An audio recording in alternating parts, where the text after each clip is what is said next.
This podcast is brought to you by Most Valuable Podcasts, leading the league in podcasting entertainment.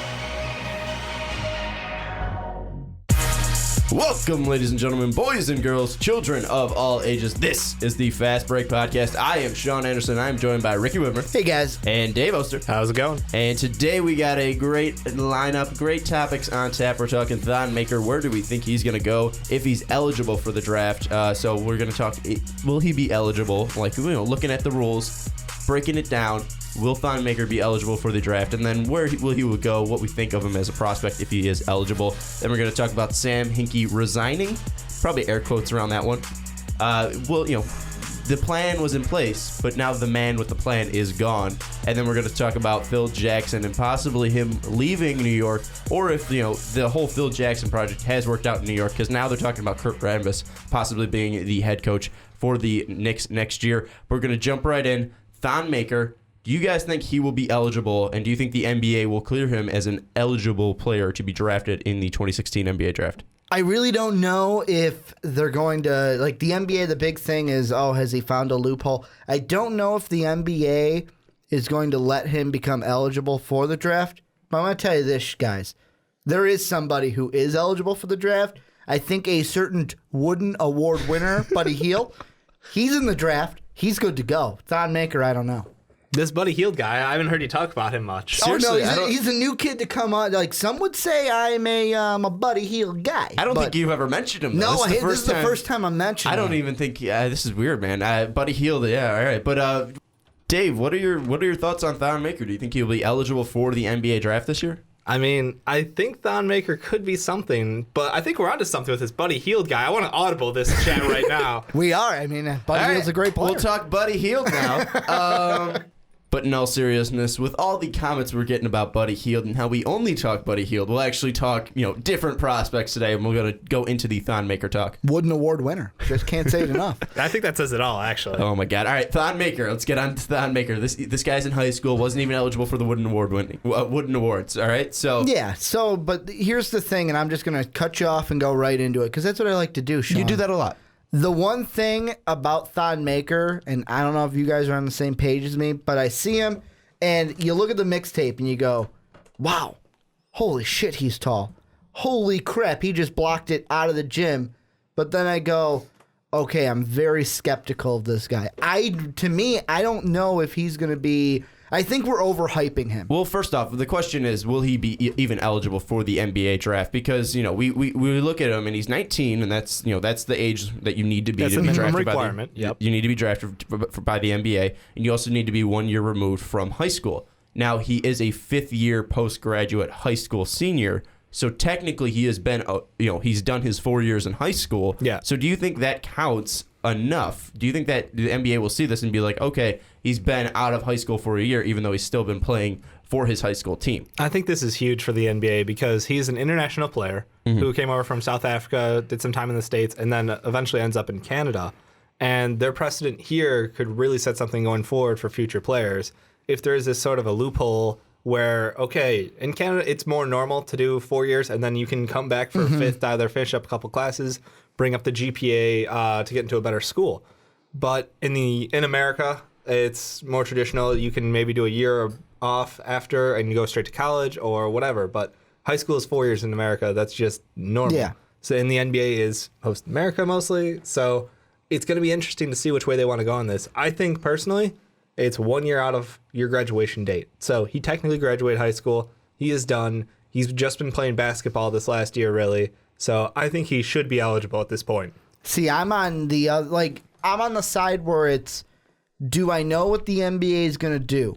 No, and let's be honest, that's way above my pay grade of deciding whether or not he should be. No, I think you should roll with this in one. the NBA this draft. seems right in your alley. But I will say this: I don't think Buddy Hield's in the title description or job description for this one, so I don't think Ricky's interested. No, well, it's above my pay grade. But the one thing I will say is, if I am Thon Maker, I know you want to go to the NBA, you want to play with the big boys, but it's going to be better for Thon if the NBA says no, you have to go to college? Well, let me throw this out there because we saw, in the 2015 Nike Hoop Summit, he was playing with Scale, and we saw the Ben thing with, Simmons. Yeah, Ben Simmons. You had a lot of the names. But I'm mainly going with the Scale thing here. Obviously he's playing with the whole draft class now. He's familiar with these guys. Jamal Murray, all these guys.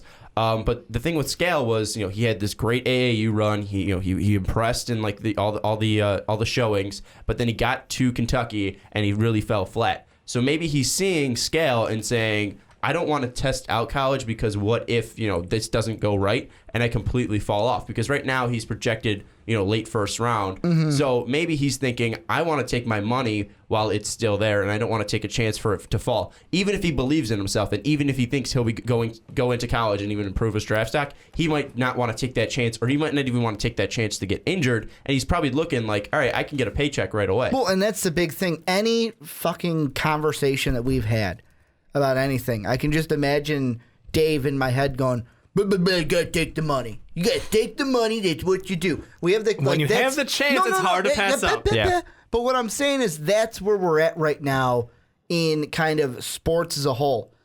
Where everyone's saying take the money, take the money, take the money. However, the way I'm looking at it, and SI.com has a great article where they're just asking NBA writers. There's an anonymous scout in there. There's an NBA executive.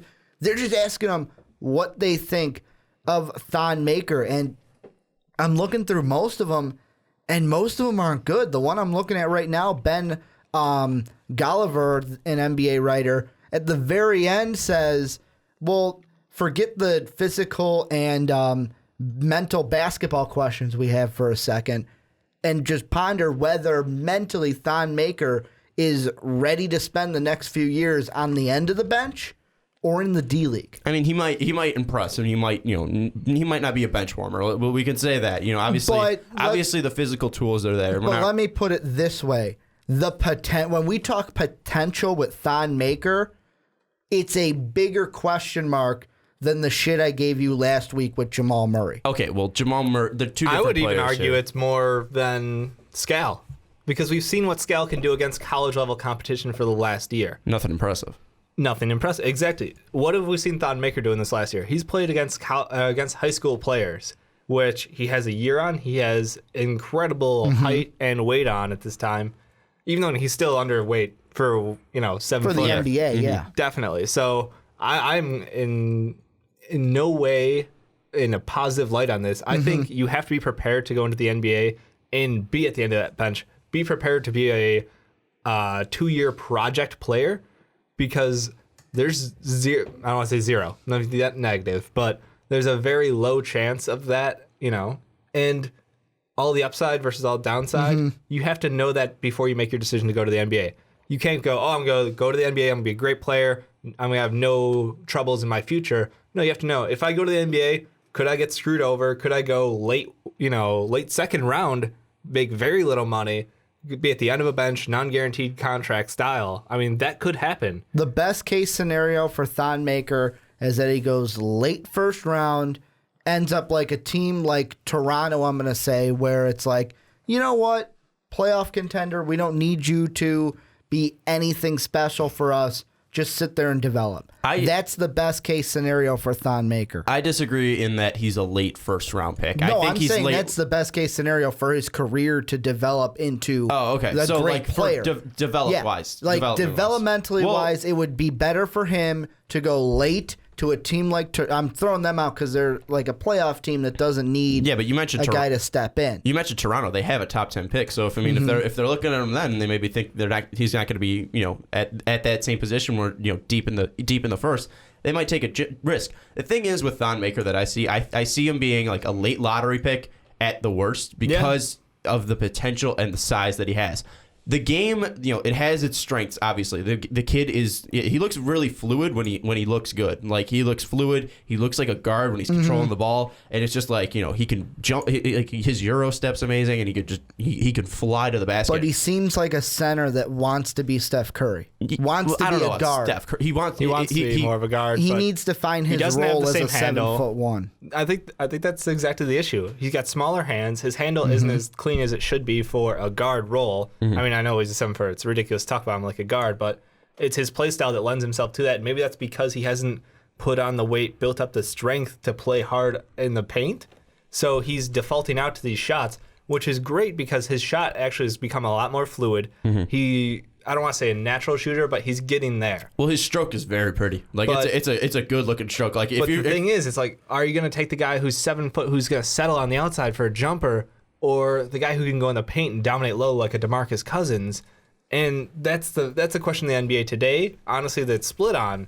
So there's a lot of questions on how to develop his own game. Well, the thing is, like, I mean, if you're comparing the top big man, who is basically, I think everyone agrees that it's Dragan Bender. Dragan Bender. So it would be Bender versus Maker. You know, Bender has that 3-point shot already. He looks very fluid with the ball. He looks like he has that control down. So I mean, you might look at him, compare. You think Bender's the better player. Well, and now with Bender, it's come out that he's not a draft and stasher anymore, right? No, he's going to be he's going to be bought out of play. Yeah, he's going to be bought out of his contract, and he's going to be playing in the NBA. So you're both getting immediate contributions from these guys.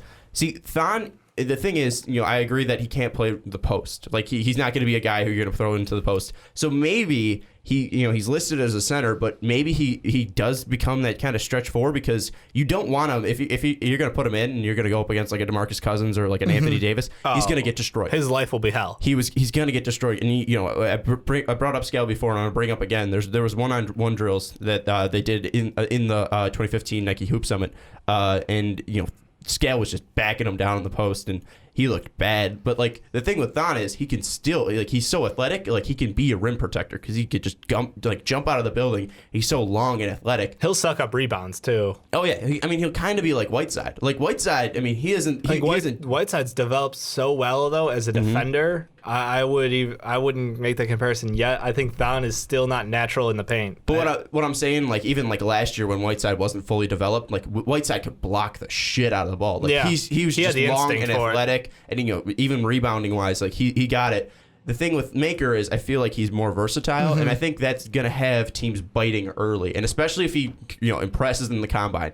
I think people will bite on him early, and I just think I think late first round is kind of a push. Like I think that's kind of just like out there. I think he's going to be late lottery. It's that scary word, potential. It's the same reason that Scale is still a lottery pick because of potential.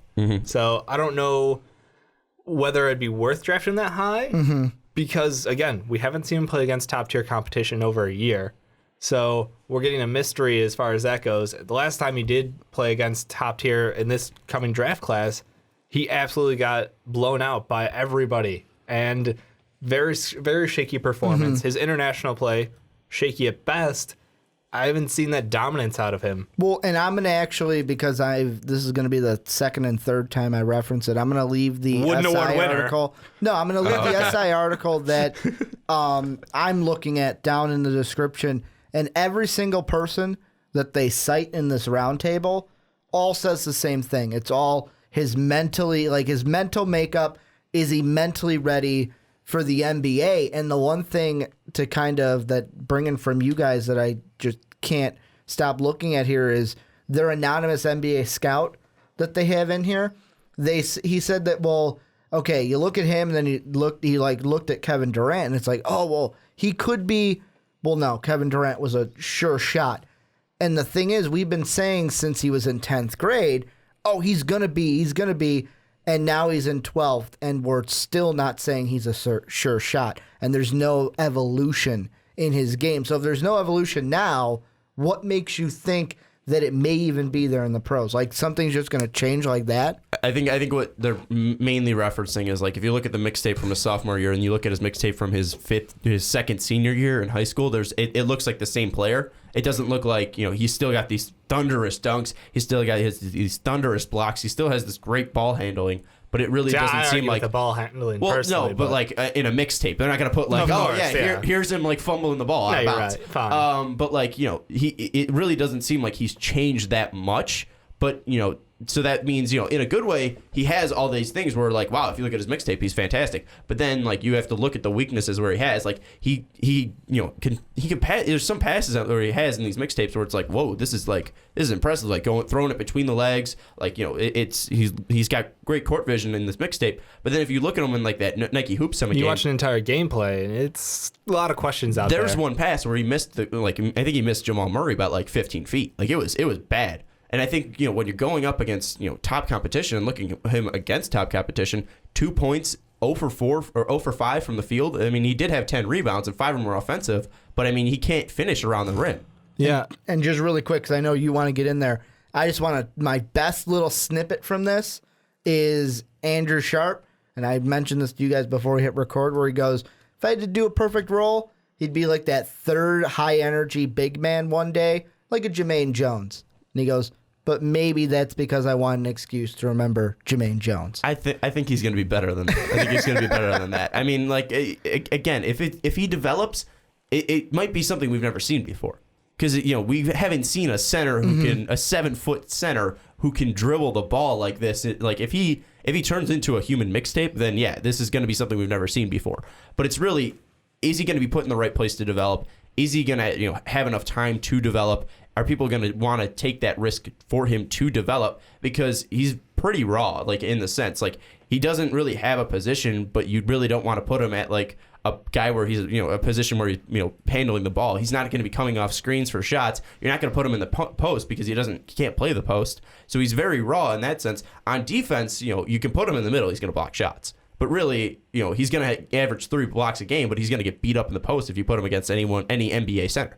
Right. No, I think either it's really incredibly stupid or really smart from his behalf, one way or the other, the way he's treated this whole situation. Right now, he has completely hidden himself away from top-tier talent. So, by comparison, he has age, he has height, he has strength on his side against everybody he plays against. So, he can put up these ridiculous highlight reels, like you said, and all people can say is, yeah, well, there's questions about his game still. But you can't make that direct comparison to anyone because he hasn't played anyone in a year. At the same time, he's protecting his own draft stock by doing that. But the problem is he's stunted his own development, like we've said, where his game hasn't changed. He hasn't evolved his game because he hasn't had to evolve his game. He hasn't gone up against something consistently enough that has given him a problem. So when I'm seeing his development, I'm seeing culture shock. If he hits the NBA court and is going up against these full-grown men, and he needs to put on about 20 pounds of muscle at this point. He's shaky at best. His upper body is closer to where it needs to be, but his legs are like twigs. He's unstable, and there's not a chance that he won't get rocked out of that building. And I'm telling you, the best decision that could go in his favor is if the NBA says, no, you got to go to school. Because then we can see a little bit of that development, because that's going to be the best case scenario for him. I see where you're coming from, but I think, he's going to take the guaranteed money. He's going to take, he's going to take first round money. No. I'm not saying he makes the decision. I'm saying the NBA, if they say, hey, you know what? You can't come into the draft. That's going to be a blessing in disguise for him. I absolutely agree with you. I think a year in Kansas to build up physically. Or Indiana, or Notre Dame. Either of those two. One of those couple schools. Go play for Bill Self or Tom Crean. Yeah, I mean, he was thinking about Notre Dame, so I mean, it's a great place. Why not just come to Notre Dame? I wouldn't mind. Okay, Mr. Fanboy. But the point is, build up yourself, play against that top tier talent, and prove yourself. Right now, it comes off looking like a interesting tactic that he's avoided that his entire time, and he's going to keep doing that until he gets that paycheck. And it's going to be too late after you pay this guy if you do that. And that's my concern, because I think you're right. I think it's going to be a year development to build up physically. Mentally, I don't know if he'll recover if he gets beat down right off the bat. So, however, I will go to another side. If he does get into the NBA draft, a team that would be pretty good for him, the Celtics. Because they have enough picks to try out. Not just that, they can take him at 22. Depth. They have depth at the big man to where it's like, okay, Thon, just work on your game with Brad Stevens. Give him some time. I mean, you can share minutes because they've got enough people out there. So, well, finally, where do you think he's going to go if he is eligible to go in and he has a combine where he doesn't impress, but he doesn't completely fall off, where he stays at the same stock? Where do you think he would go? The earliest I would take him is at 22. Where would you take him, Dave? Where do you think he falls in Where range? would I take him versus where he falls? 22 and below. Give me both. Is where he'll go. Give me 22 both, or Dave. below. All right. I think where he should go is probably very late one, maybe 25 and up.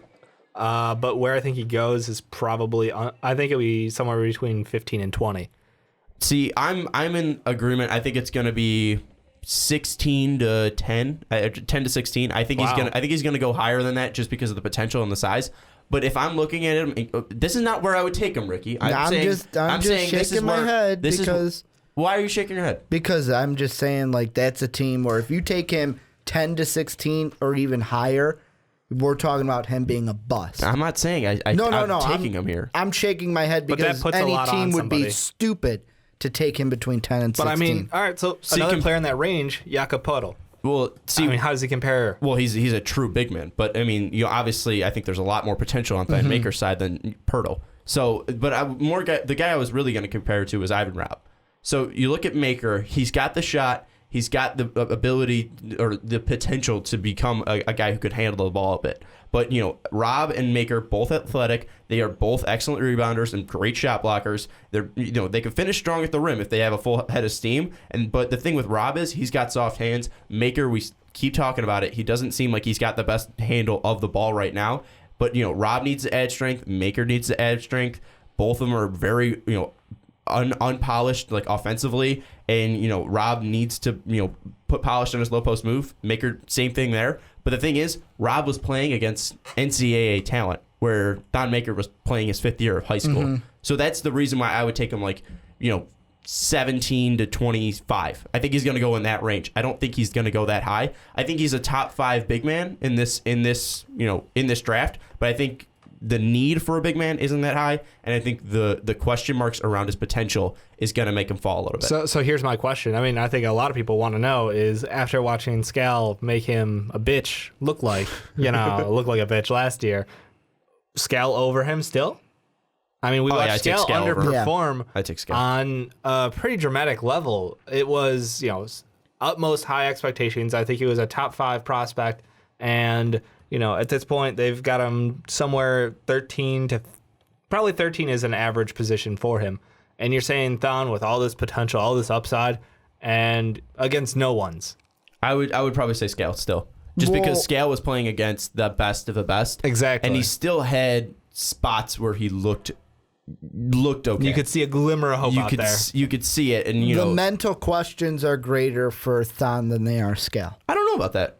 I think Skal's season might have hurt him a lot. I think Skal, going in as a top 3 recruit and then underperforming so much where Calipari barely trusted him. I think that might scar him and that might shake him up a bit. I'm from the other side. I think that the season that he had in Kentucky was obviously not a good one at all.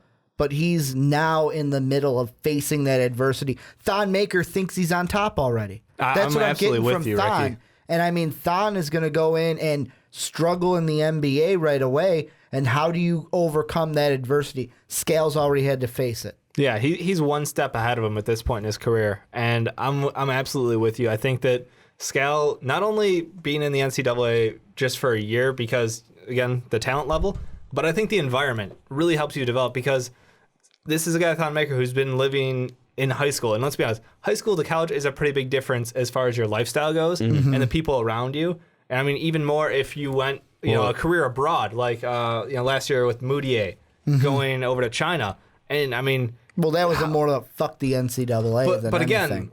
What that did to him was it sped up his maturation. Like, he was much more mature coming out of that, playing a year in China with these older, more developed guys. And it's kind of like a strange environment to him. With Thon's been playing. He's got not his whole family, but he's got family in the area. He's got people he's been familiar with his whole life. He's never been out of his comfort zone. And that's what I'm saying. Like, he needs to do that. It's going to be bad when he goes to the NBA, if he goes. The thing with Skal is, too, he was playing with one of the greatest coaches of all time. He was under John Calipari. I mean, that's a pretty good Why do you think one of the reasons he probably went to Kentucky was because of the coach? Yeah, so, I mean, I think Skal will be taken above Maker just because we saw him against NCAA teams. I think that's just what's going to happen. Would I take it? I'm still iffy on it just because, we didn't see Thon slip, but we did see Scale, because there's positive and, both of them have potential question marks written all over But they've got potential off the charts. It's potential off the charts, but there's still a ton of question marks around them. But it's like, all right, Thon didn't have that drop that Scale had, but Scale also beat him one-on-one last year. It's like, there's balance. It's like, I have no idea. So, I mean, like, I think they're neck and neck right now. My bottom line on Thon is right now hype machine, and it's not puzzling, but I'm very skeptical of a guy that, like I said, all these writers and all the scouts and executives are all saying the same thing. 2 to 3 years away, 2 to 3 years away. Oh, he's a role guy. Oh, he's a bench guy. Oh, he's this guy. And none of them are saying he's a starter. I think one thing that is for sure is no matter what our opinions are on this, we are going to get roasted in the comments. So anyways, I got a couple closing thoughts on that. Go ahead. Another guy who was 3-year project. I'm not even coming close to saying it, but Kristaps Porzingis. That was another guy who was underweight for what we expected, but he had a much more developed game than Thon So you're did. saying if Phil Jackson comes out and says he likes Thon Maker, then he's going to be something. Clearly. That's the line where we're like, all right, guys, that's it. Give it up. But, no, I mean, that's the question is, if he is that far out and, since his game hasn't developed, there's so many questions. I just don't like him going. I don't go to see school. The upside. Stay. Do what Scale did. Stay in school. I mean, you said Scale got to play under a great coach in Calipari. If he goes to Kansas, gets to play with Bill Self.